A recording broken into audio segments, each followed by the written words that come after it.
Un gâteau tout feu tout flamme pour le MR, à l'image de son président. Un joyeux anniversaire à toutes et à tous. Soyez fiers des libéraux. Aujourd'hui, le Parti libéral souffle ses 180 bougies.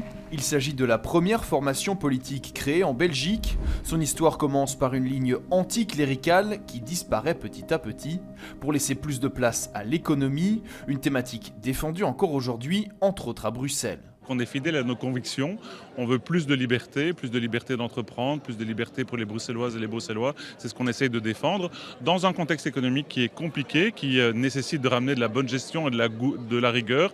Et je peux entendre qu'une partie des réformes sont plus impopulaires, mais ce sont des réformes surtout pour les générations futures. Et nous aurons l'occasion les prochains mois, les prochaines années, de l'expliquer encore davantage aux Belges et aux Bruxelloises et Bruxellois.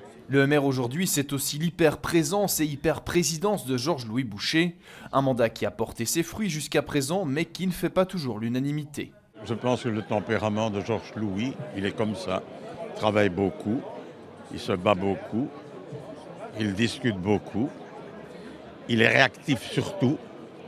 Et donc, mais ça c'est personnel, j'ai un peu le sentiment que de temps en temps, il devrait s'économiser. Le MR, c'est le libéralisme économique donc, mais pas que. Cet expert observe un changement récent en particulier, l'importance de ce qu'on appelle le clivage des valeurs. C'est très important dans le narratif du parti, très important dans le narratif de la présidence du parti, à telle enseigne qu'il y a beaucoup de citoyens, voire d'observateurs, qui le qualifient d'extrême droite aujourd'hui. Ce n'est pas mon propos, je ne crois pas que ce soit le cas, mais il est clair que dans le narratif de la présidence du parti, il y a eu une évolution vers ce clivage des valeurs et vers une optique qui est plutôt celle des droites radicales.